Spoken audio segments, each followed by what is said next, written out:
going to get started. My name is Matt Cox with School Choice Ohio. I want to welcome you to our presentation today. For those of you who don't know, School Choice Ohio is the only statewide organization that educates parents on their school options. We believe that every child learns differently and every parent should have the option to put their child in the best educational environment that fits their needs. This is National School Choice Week, and this presentation is planned as a part of that effort to further educate choice advocates, policymakers, others in the community on the benefits of school choice and the future of programs in Ohio. But in Ohio, we feel that every week is School Choice Week. We have 5 voucher programs currently existing in Ohio that benefit kids of all needs and types and incomes. When fully implemented, over 60% of school children in Ohio will have access to a voucher, which we think is pretty significant. So we're very excited here today. We also work with great partners, such as the Thomas B. Fordham Institute, which is co-sponsoring this event. And to introduce Dr. Matt Ladner, I will introduce Chad Aldis.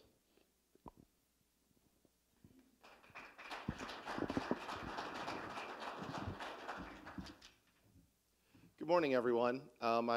Good to see some familiar faces and some new faces.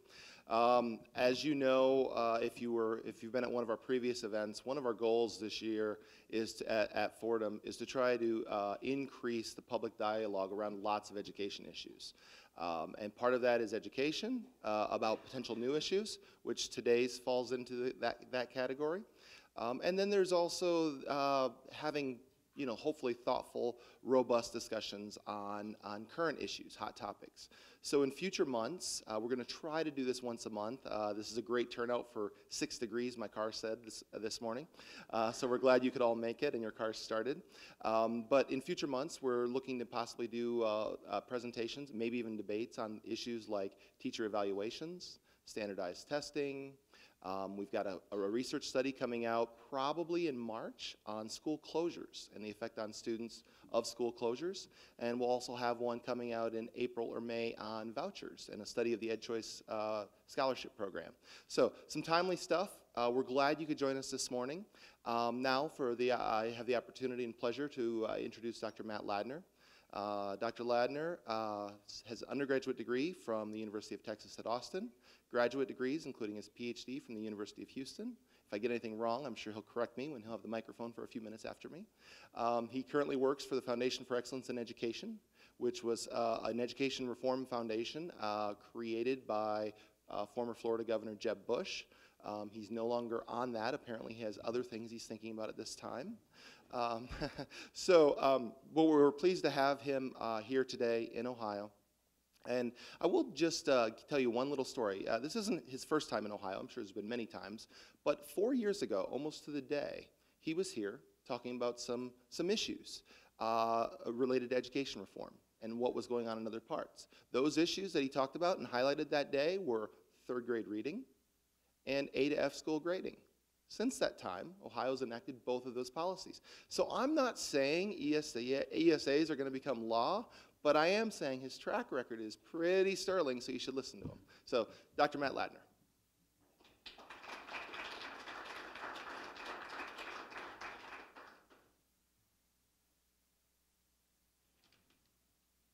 Well, great. Thanks for having me out here. I just want to start by saying that my late grandfather, was actually a graduate of Ohio State University in the 1940s, so I kind of vicariously enjoyed your improbable national championship with your 3rd string quarterback.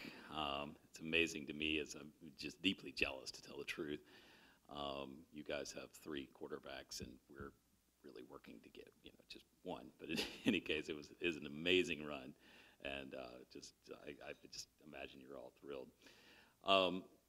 So today our subject is the future, right? And I want to do something kind of dangerous by starting with some big picture type stuff, but I won't stay on that very long, and then we can get to some more concrete topics. But first of all, big picture, where has Ohio been, right? And there's good news on this. There was a study done by scholars from Harvard, Stanford, and the University of Munich comparing NAEP gains and spending increases across states from the early 90s to the year 2011. And the good news for Ohio is that A, you did better than the national average in improving student achievement, okay? And in additional, even better news, you clobbered the rest of the Big Ten states, okay? Most of the Big Ten states did below average in driving gains during that period. Ohio did better than average. So that's good, okay? Some not so good news is these same scholars looked at international achievement and kind of, how American states fit into that, right? When you look at an international achievement on the PISA test, what you see is the United States is making progress, but it is only making an average amount of progress, okay? So we're not catching up with the top performers. It's not that we're not making any progress, we're just kind of, not making a ton of progress. And in addition to that, the United States is a high-spending country with subpar results, especially among older students, okay? So it's great to be doing above the national average, but the national average leaves something to be desired, okay? Big picture. Also, when you break these international PISA scores down by subgroups, you find out the big problem, okay? And the big problem is that African-American students and Hispanic students are scoring closer to the average score in Mexico than they are to the average score in South Korea, okay? And, we cannot talk about the role of poverty and all that sort of thing. I just want to note that Mexico spends about a third of what we do per pupil in their public school system, and they have a far larger poverty problem than we do here in the United States, okay? We have to do better than this, okay? I think we can do better than this. I think it'll be necessary. The next thing I'd like to talk about with the future is actually some things about where Ohio itself is going, okay? We are about a week away from releasing a big study, and we're going to look state by state at age demographics, okay? When we talk about K-12, we almost always talk about, demography in terms of race and ethnicity, and for a very good reason, the ones that I just told you about, right? But age demography is also going to have a huge impact on this country over the next 15 years. And the big, big problem is that the baby boom generation is going into retirement. It's already started.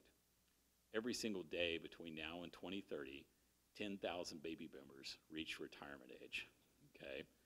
And in 2030, it's finished. They're all retirement age. The entire baby boom generation is over the age of 65, okay? And when we discuss this topic, our minds instantly wander off to the federal government's balance sheet, right? I'm using my Professor X powers at ESP here, and I know some of you started thinking about that. Try to stay focused on state government for now, because this is going to have a huge impact on state government as well, okay?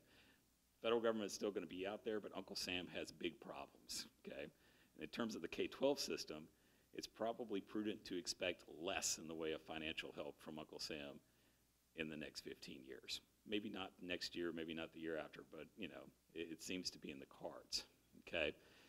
Here in Ohio, the United States Census Bureau is forecasting an increase of 800,000 people aged 65 and older between now and the year 2030. It's really not that long from now, okay? You're going to have more than your fair share of that increase, okay?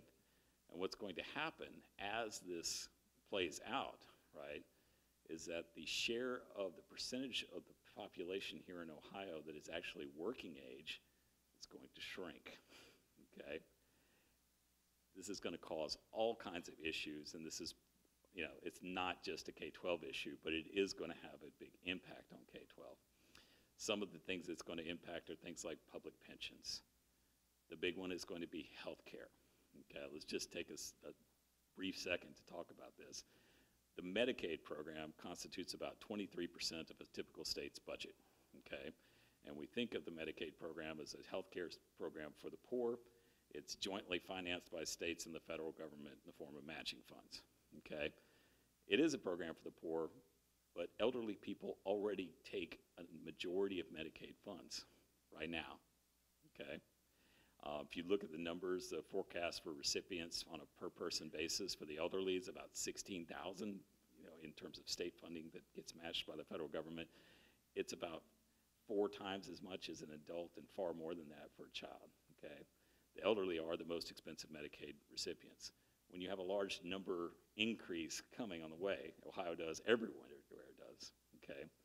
What you see looming in the near future here in Ohio is a big battle between the needs of healthcare spending and K-12, okay?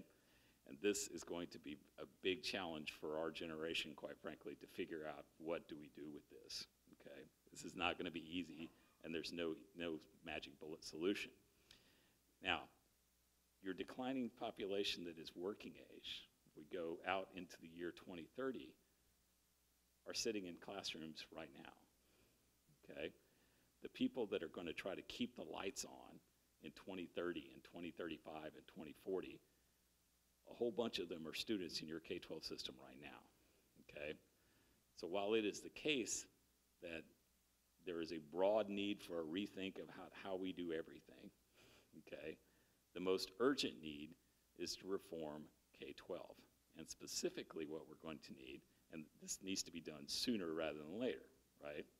That those people trying to keep the lights on in 2030, the better educated they are, the better off you're going to be, okay?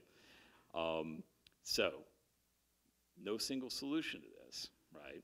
But I do think that part of the solution are some far more powerful education interventions, policies that have been experimented with. These include, but are not limited to, education savings accounts. So, what is an education savings account? Let's start with that, okay?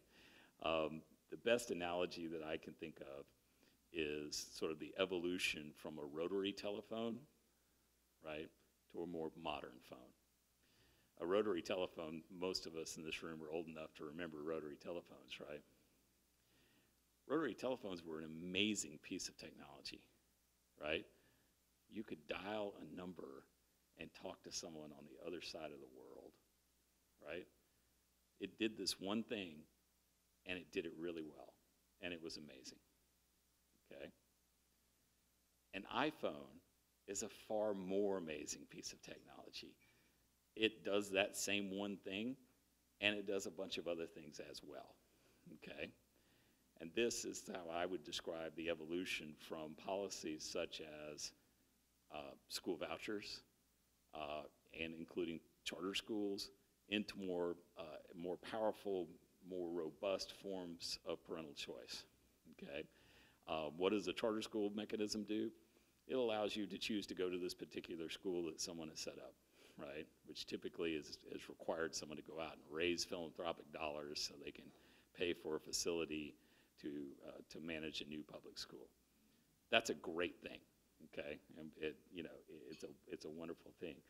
A recovery school district, on the other hand, is an order of magnitude more powerful in my view, because what they've done in the recovery school district in New Orleans is to leverage pre-existing buildings to bring in operators, right?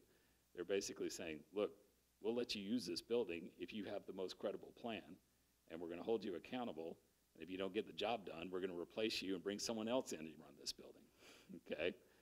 That's a far more robust policy where you wind up with every school in the recovery school district now essentially is a charter school. So the amount of choice that parents are exercising is far greater than it used to be, okay? The results are coming in, it's very impressive, okay? An education savings account is basically making an evolution with a school voucher from a coupon, right?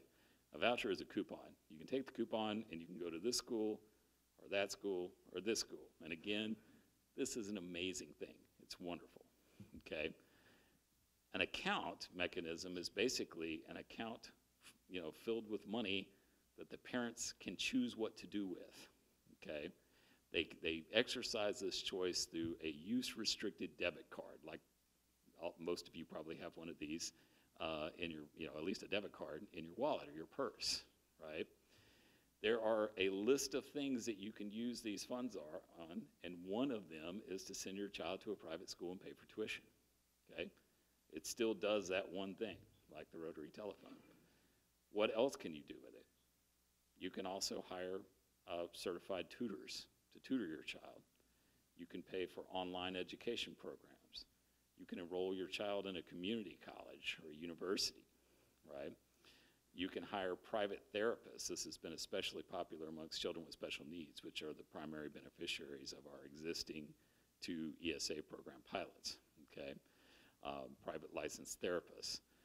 There are a number of things you can do with this money, you know, and the last thing you can do with it is that if you have leftover funds, you can actually put them into a Coverdale savings account for future use for higher education expenses, okay?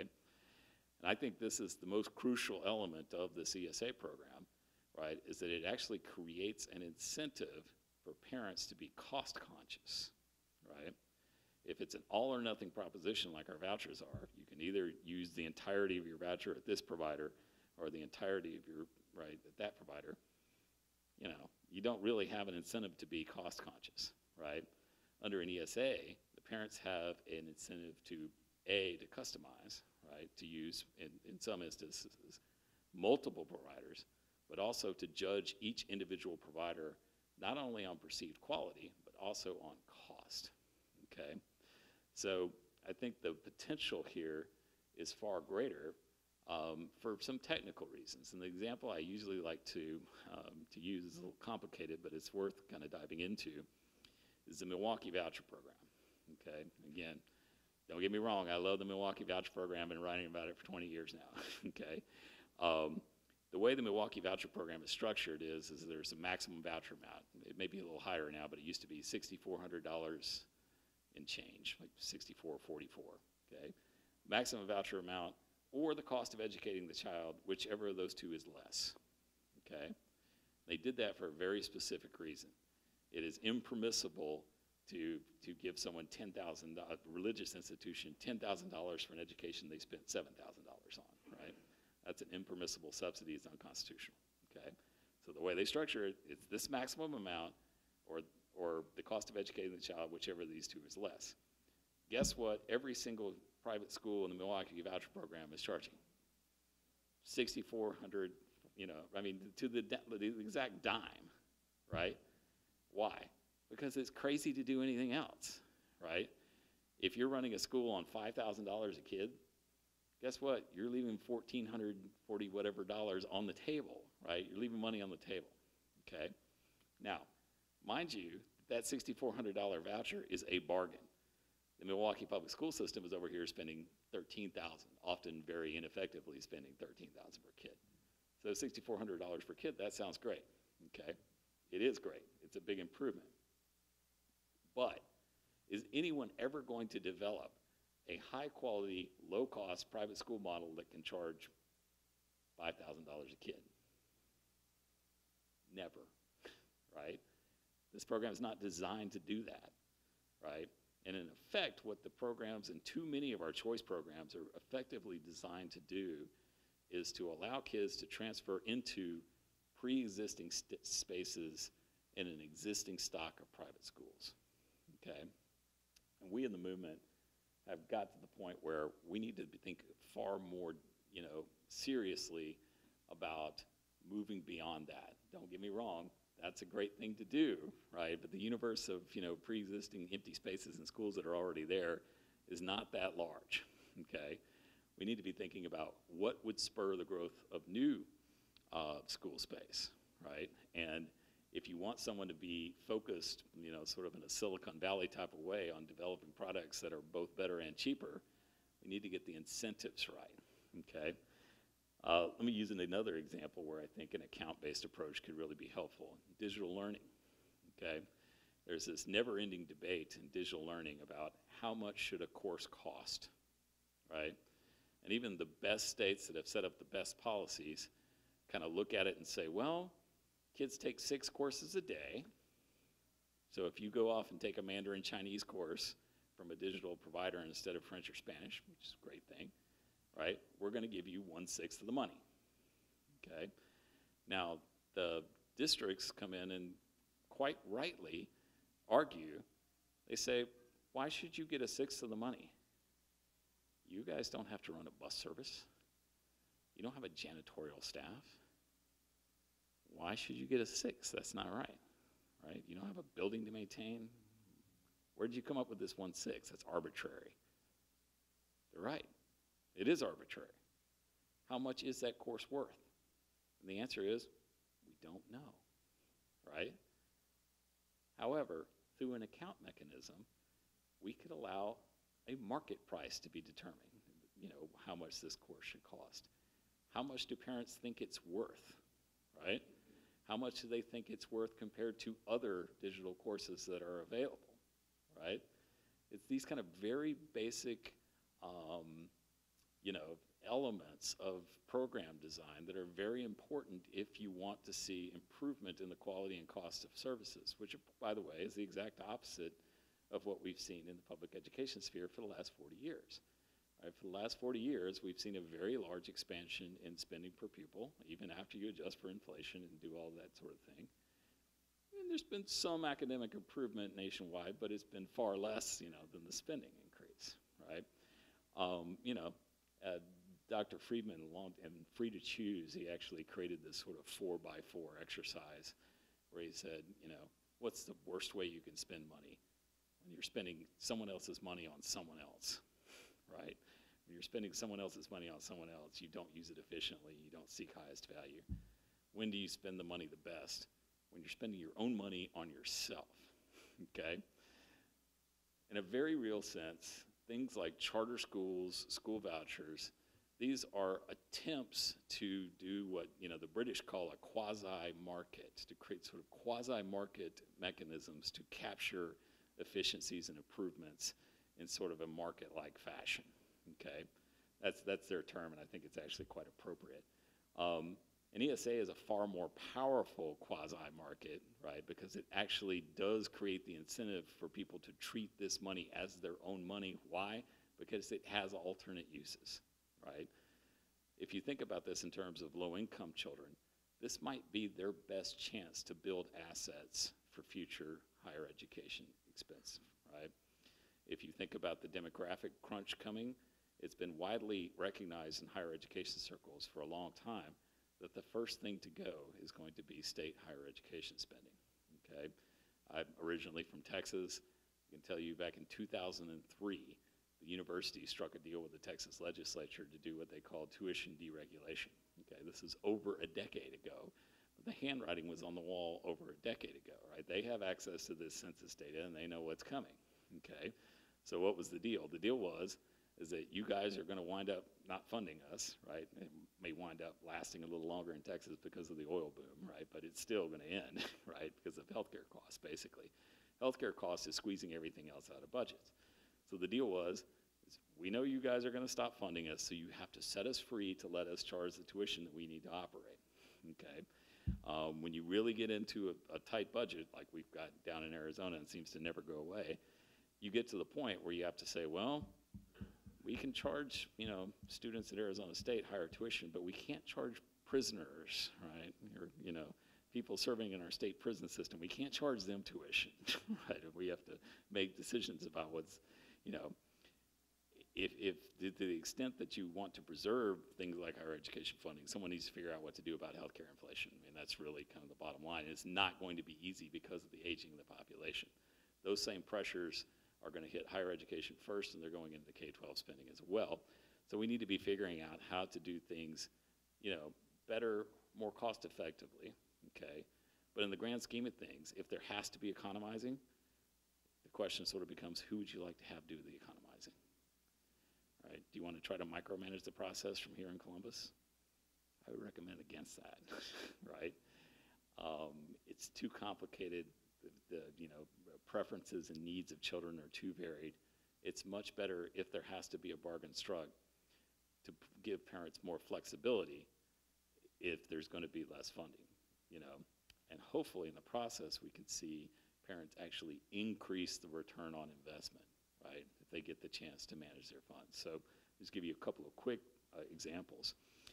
in Arizona. One of our earliest we passed an ESA program in 2011 in Arizona. It first was focused exclusively on special needs children. One of our first generation kids' mom told me her story. She was in public education. She was at the end of her rope. You know, her child was having great difficulties. She was considering suing the school district, which is something that a lot of special needs parents think about. Nationwide, 2% of special needs children attend private schools at district expense, usually as a result of a lawsuit or the threat of a lawsuit. Okay, it's under federal law. Okay. So she spoke to an attorney. There's not that many attorneys that specialize in this sort of thing. And the attorney told her, well, okay, well, let's start with a $15,000 retainer, and we'll see where it goes from there. You might win, you might lose. She said, you know, that's not going to work for my family, right? And bless his heart, this attorney told her about the Education Savings Account program, okay? Now, we had created the Education Savings Account program because we had a special needs voucher similar to the one you have. Actually, you guys have two of them here in Ohio, okay? And that program had been ruled unconstitutional under the Arizona Constitution by the Arizona Supreme Court. We have a Blaine Amendment. The Blaine Amendment basically says you can't spend public dollars on private schools. We argued that a voucher was aid to students, not to schools. That's the argument that you used here in Ohio to prevail in the United States Supreme Court. The Arizona Supreme Court did not buy it. They said, voucher, there's only one way you can use this program, and that's to go to private schools. It says right here in section whatever, you can't do that. However, they left us this little trail of breadcrumbs. And they said, you know, there might be a way to structure a program like this that would pass constitutional muster. It's just not this way, right? So we took the hint, and we basically developed this program to have multiple uses, right? It's kind of hard to paint this as some sort of conspiracy to send kids to private schools when you have like 8 other things you can do with the money, okay? And it went back through the court system, and we won. You know, we actually won a resounding victory. The court completely sided with us and rejected. Anyway, so this mom has the attorney tell her about the ESA program. First year, she puts her child in a private school. You know, the universe of private schools in Arizona that can deal with children with multiple disabilities is, you know, limited, okay? And she said, you know, it wasn't horrible, no horror stories, okay? But I thought I could do better, okay? So the next year, she hired a private therapist and a private tutor, someone who specialized in teaching blind children how to read, okay? This child doubled the amount of therapy he was getting, okay? And he was doing very well, okay? So I actually met with her, and I kind of told her about the evolution of, you know, where this program had come from, and it starts with the McKay Scholarship Program in Florida, and it has similar programs like the ones you have here in Ohio, and we had one, we lost in the court, blah, blah, blah. And her response is really interesting. She said, you know, with that McKay program, that would be good because with that, I could hold public schools accountable, right? I could hold the public schools accountable by leaving, going to private school. She said, but with the ESA program, I can hold public schools and private schools accountable, right? Just because the options are so much greater, okay? Another one of our original first-generation ESA parents is a man named Mark Ashton. He runs the Arizona Foundation for the Blind. And, you know, he tells a great story about his son, Max, was in high school and joined the ESA program. And he said, look, we put Max in the best private school in Arizona, okay? That's Mr. Ashton's opinion. He may be right, but I'm not sure. The best private school in Arizona. We bought him Braille books. We bought him voice recognition software. And now he's a freshman at Loyola Marymount, and some of the money he's spending is money we saved, right, through the program. That's quite a deal for someone who's getting 90% of what the public school district would have gotten. Now, don't get me wrong, the funding weight for children with, you know, for blind children in Arizona is quite generous, okay? But still, the point is that, you know, he was extracting much greater value, in his opinion, right, out of that 90% than he would have gotten with 100% going through the traditional system, okay? So I think that really, at this point, we only have 2 programs. One of them is in Arizona. It's only for children with disabilities, children attending DNF-rated schools, children that have been for the foster care system, children of active duty military members, and their siblings. Okay, that's basically the universe of eligible population in Arizona. The Florida program just started this year, and it is exclusively focused on children with profound disabilities. And you know, it's just kind of getting its feet wet. So I'm viewing this very much as, you know, an experiment. We are proving out the concept. We're proving that it is possible. Part of what we've had to do in Arizona is develop the mechanisms, which I'm happy to talk about if you guys have questions. You have to have mechanisms in place for auditing these accounts. You have to have, you know, rules and procedures about what are allowable uses and what aren't. All of this was way more complicated than we appreciated when we passed this program in Arizona, I can tell you. But the good news is that we took the bullet for you, okay? Our guys, you know, went through a very painful process where parents were calling all the time saying, I want my kid to take karate lessons. Can they take karate lessons? It's like PE. Can we do that? I want to buy Rosetta Stone. Can I buy Rosetta Stone? Can I do that? I want to do that, right? I mean, our poor guy there in the Arizona legislature was deluged with stuff like that, you know, all kinds of stuff that we never dreamt up before. But they eventually got on top of it, and they have like a parent's handbook now of all the administrative rulings they've made on this sort of stuff, right? So, for instance, yes, you can take karate classes if your karate person is a licensed therapist, right? And, you know, that's the level of detail it gets down to. So the good news is that you may not, if you were to pass a program here in Ohio, you may not want to make all the same decisions they did in Arizona, but I would certainly use it as a baseline, because if you don't, you're going to be trying to reinvent the wheel. So I'm ultimately very optimistic about this, but I also think that we're only beginning to scratch the surface of the possibilities. Like an iPhone, when someone has a new idea, you simply have to include it in the allowable uses, right? It's a lot like downloading an app, right? So for instance, there's a lawmaker in Colorado that's just filed a bill, and he has a provision in his allowable set of uses for a navigator, okay? Well, I was like, what's a navigator? He says, you know, it's basically a consultant and someone that's gonna help you, you know, sort of figure out what to do with your ESA. Someone that's, you know, this is especially applicable in the case of special needs kids. So, you know, I had never thought of that before, but it's very much like I haven't thought about the apps that are on my iPhone right now, right? When someone comes up with something new, we'll see whether it works or not, and we'll decide whether to download it into the program. Just to wrap up, I really think that this is the future direction of choice programs. I think that we are very much informed by our experience with vouchers and tax credits and charter schools. However, I think this is something that we kind of stumbled into, but that's the way innovation works, right? We stumbled into this through necessity with the Arizona Supreme Court in our state. We think it's a very significant improvement on the basic choice model, and we're hopeful that states will pass programs that can be carefully studied in terms of outcomes and whatnot, because I'm very confident we'll see a lot of improvement. And with that, I'll shut up and take any questions if you have them.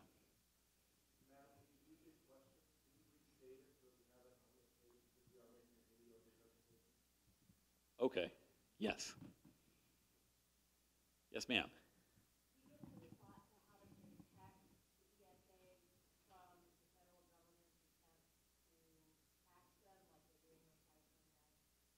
Yes.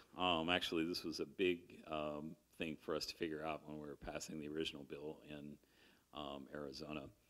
We wound up including a provision in the law that explicitly said that these monies were a scholarship. And under federal law, scholarship funds are not taxable, okay? And we went further and actually, you know, the name of the program is the Empowerment Scholarship Accounts, which is a little unwieldy, but it still is ESA, and it has the word scholarship in it, and that's the reason why. Now, the federal government could change that or something, but, you know, I do note that President Obama's attempts to tax 529s was promptly dropped as of yesterday. I think he figured out that wasn't such a great idea. Yes, sir.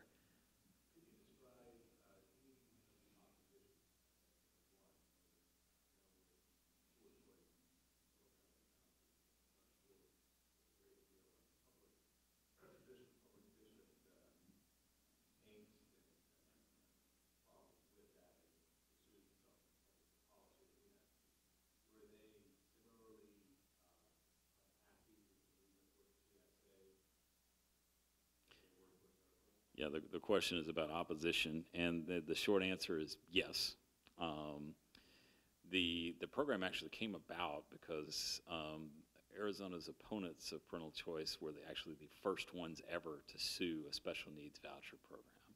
Okay, before that, no one had.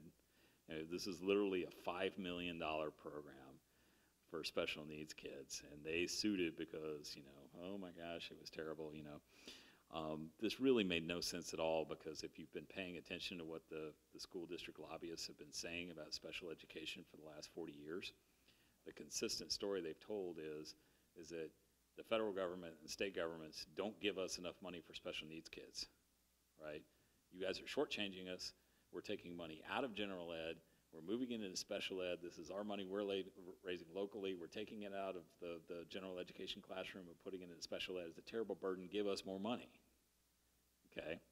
Well, the Florida McKay program comes along and says, okay, if a child wants to leave with their inadequate funding, right, go somewhere else, then what cause do you have to complain? Right? You've been telling us you don't get enough money. You just lost a kid and their inadequate funding. Are you lying now, or are you lying the last 40 years? Which one is it, right? But having said that, I think that no, the opponents still view it as an existential threat.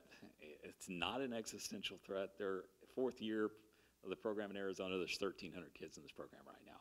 The awareness of the program is still quite low, and we need to do a much better job of raising awareness of it. So it's far less than 1% of the total. If you look at the McKay Scholarship Program in Florida, it's been going statewide since Chad was there, right? In the year 2000, did it go statewide, or 2001? 2000. So, for well over a decade, every single special needs child in Florida has had the option of taking all their state dollars and going to a public or private school of their choice, okay? So go look up the numbers today, and what do you find out? 6-7% of them are actually using the program, okay? Now, there's more special needs kids in Florida public schools today than there were in 2000, right? The funding is higher than it's ever been. The employment in the system is higher than it's ever been. 6% are directly using the program. But here's the real benefit. The real benefit is, if you look at Florida's NAEP scores for children with special needs in public schools, right, the kids that have, quote, been left behind, right, they have had an enormous improvement in their academic outcomes, okay? Special education in Florida is leaps and bounds, kids making the equivalent of a 2.5-year gains in a lot of these NAEP tests for kids with special needs. Florida is one of the absolute leaders in the nation in driving gains for special needs kids. Is that all because of the McKay Scholarship Program? No, I don't know. There's lots of policy programs going on at the same time in Florida, okay? So I'm not here to say, the McKay program magically changed all this. But I will say this. The McKay program makes it so that every single child in Florida is more or less in the school they want to go to because by choice, right? If they want to go somewhere else, they have the option to go somewhere else. Okay, now it's not a perfect option, and the supply of private school spaces is a factor, et cetera, okay?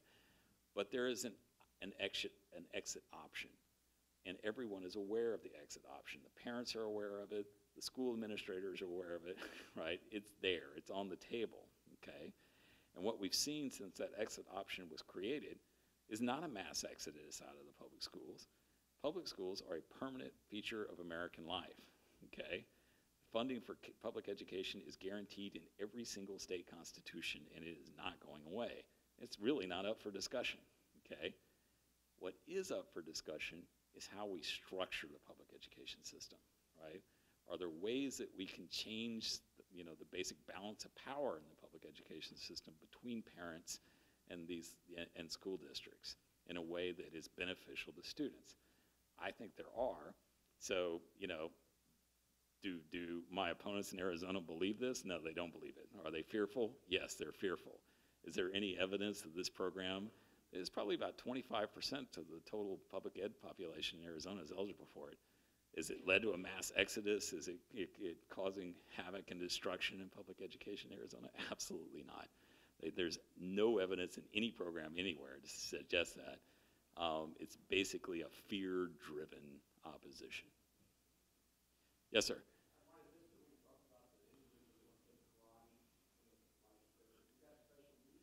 Yes. Yes.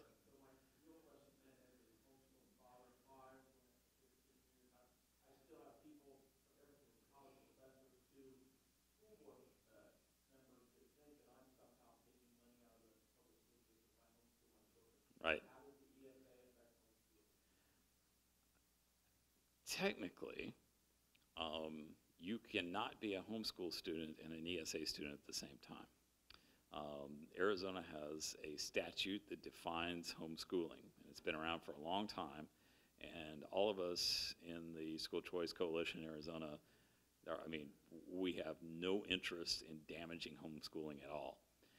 There was some concern, however, right, amongst the homeschooling community that somehow we would. And the way this concern was addressed is that we have very clear statutory language, not only on the homeschooling front that pre-existed, but also within the ESA language itself that basically specifies if you are an ESA student, you are an ESA student. Might you do some of your education at home? Yes, you might. It's an option for you. Okay, if we went and visited some of the kids that I've told you about, you know, what they were doing looks like, you know, hiring tutors and doing homeschooling. Legally, however, it's not homeschooling. It is legally distinct from homeschooling. So we had to sort of develop the bright lines to make sure that everyone was comfortable with that. And thus far, there's been no adverse impact and no further opposition from the homeschooling community, who are a part of our coalition. So they know what we're up to, and we're in constant communication with them. Yes, sir.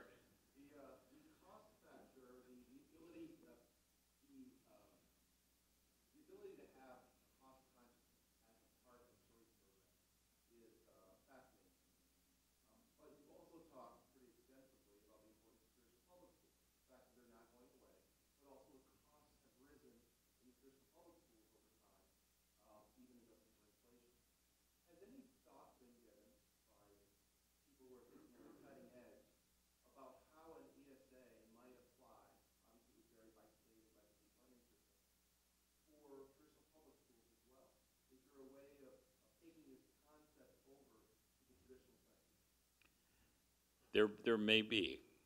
This is going to be a long conversation and an exploration of reform. And like I said, I think we're just barely scratching the surface here.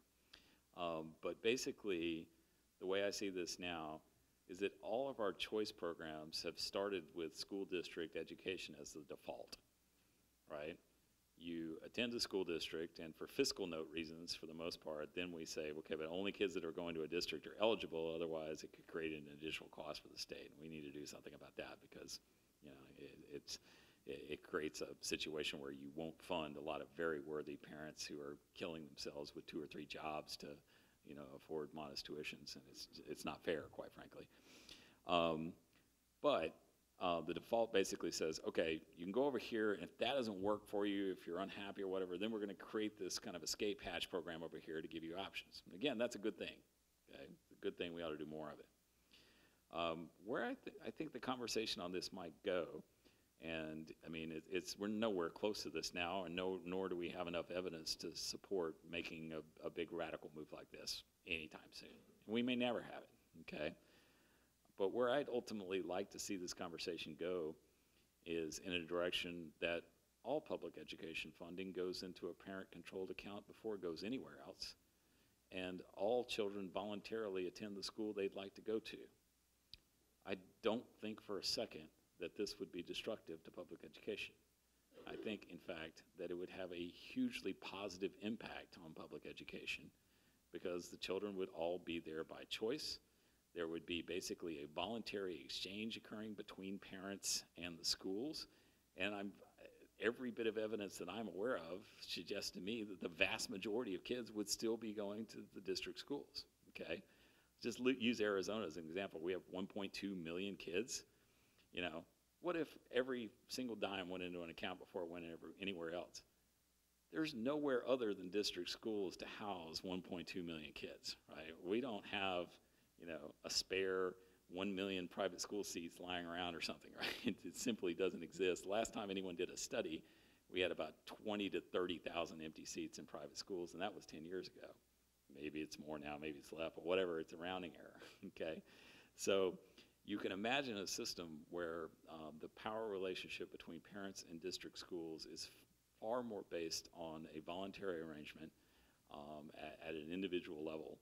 But we're nowhere close to that now, but I think that the impact on the quality and cost consciousness of the public education system would be very positive, in my opinion. Yes, sir.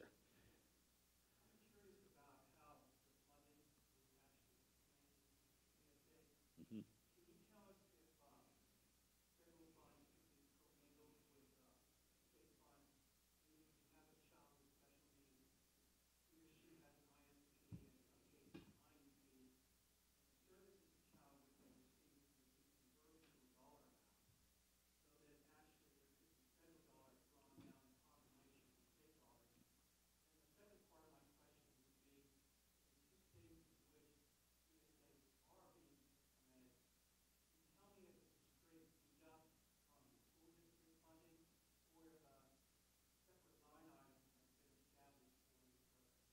Right.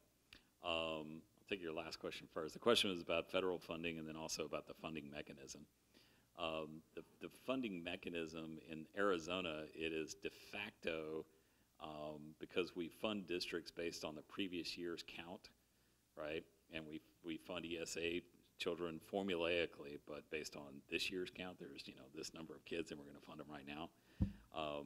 There is a 1-year delay and a problem that we need to do something about in Arizona because we have like about, you know, we have a number of what we call ghost students, right, where the state has basically funded them twice.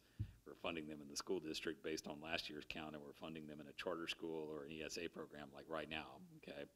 That's a problem we need to solve, but basically it kind of works out the same in a similar way. In Florida, there actually is a separate line item to fund the program, okay? And that's not ideal.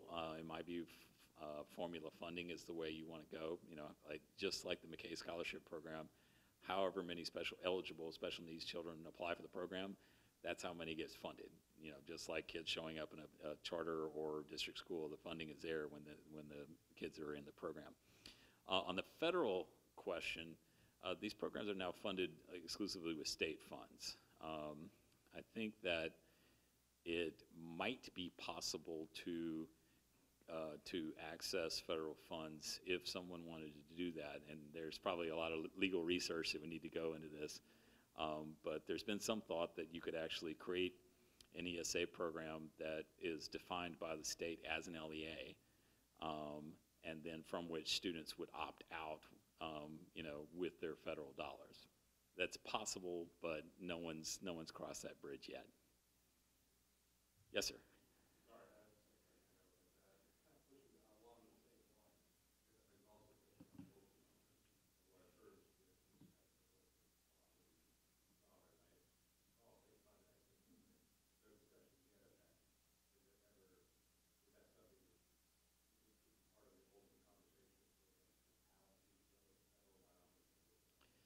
Yeah, I do think that's a bridge that we're going to have to cross at some point.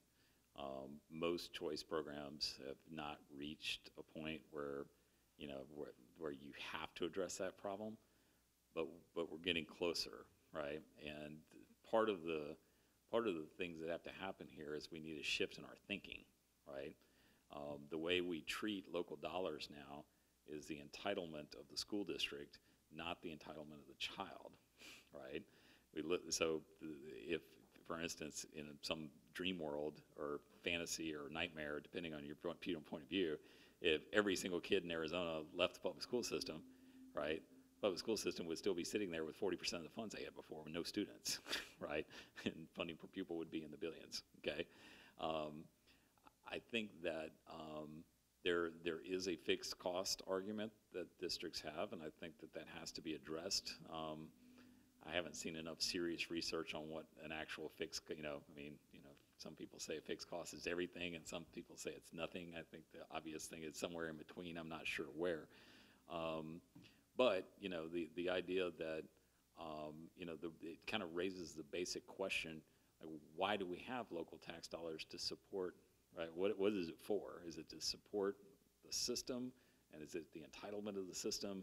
Should it be viewed as the entitlement of the child? Is there a way to accommodate both interests? I don't know, but this is a problem that is coming up in like I'd say the next 5 years in a variety of different ways. Charter school funding is kind of in the same boat.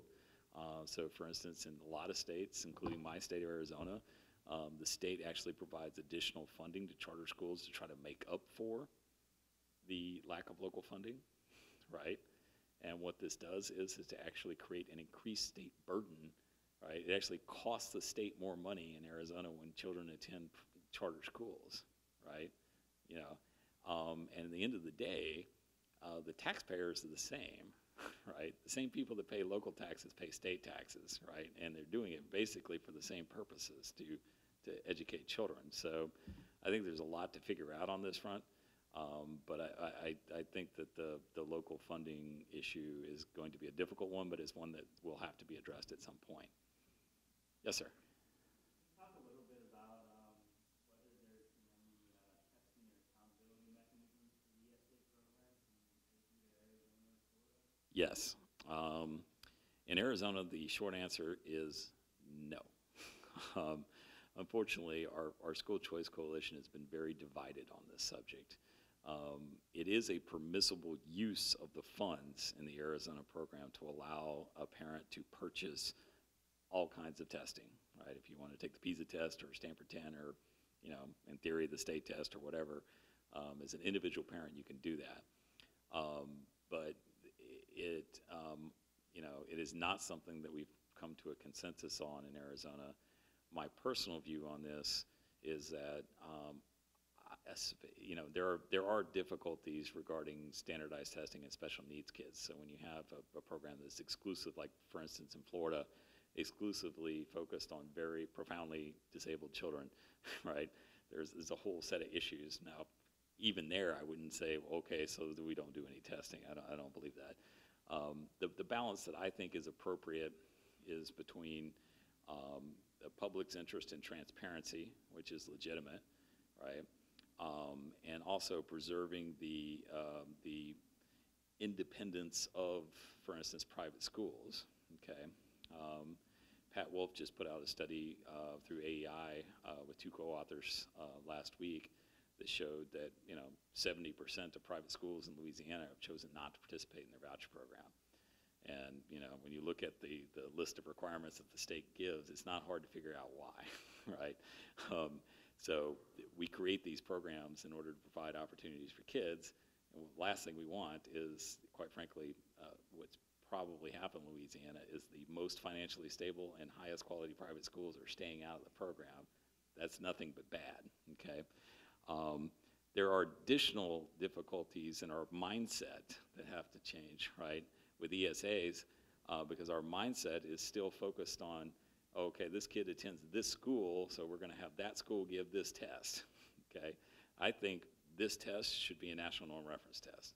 I don't think that it is the job of private schools participating in a choice program to teach the state's curriculum or to give the state's tests, right? If you want to do that, there are thousands of options in the form of district and charter schools, in my view. And national norm reference tests do a more than adequate job in providing transparency. It could be studied in all the same ways, okay? But you hit this additional difficulty when you have children who are using 5 different service providers, right? So some of our students are going to be taking online courses from Stanford and using a private tutor and purchasing individual public school courses, and we don't know what else, right? who do you hold accountable in this system, right? Is the state of Arizona going to hold Stanford accountable? I don't think so, right? So the testing ought to be a requirement, in my opinion, on the child and the parent, right? It's already a permissible use of funds. The child can go to Sylvan Learning System, purchase a Stanford 10 results.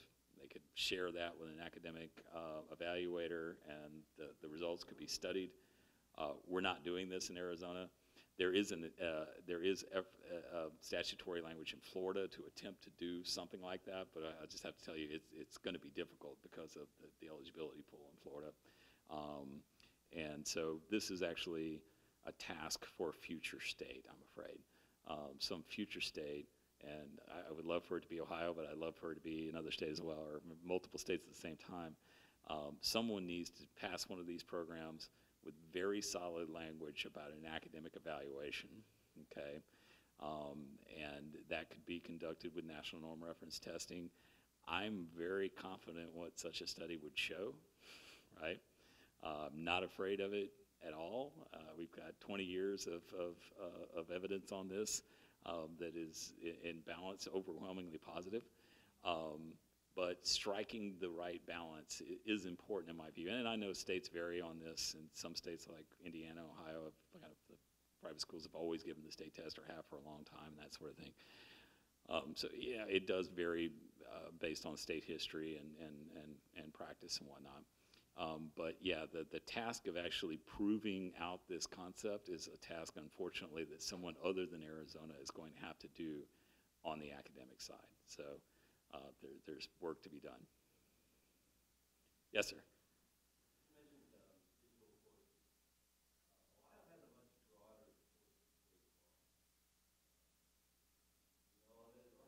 No. Okay, so basically,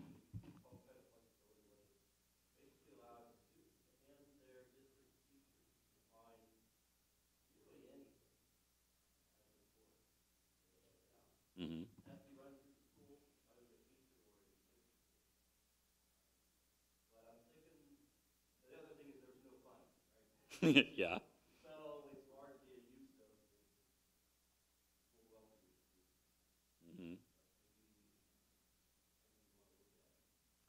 Yeah, the course choice phenomenon around the country is very interesting, and I think that, and I've told people that are working in this space, I work with people that work in this space, that I think that the account mechanism solves some of your problems for you, right?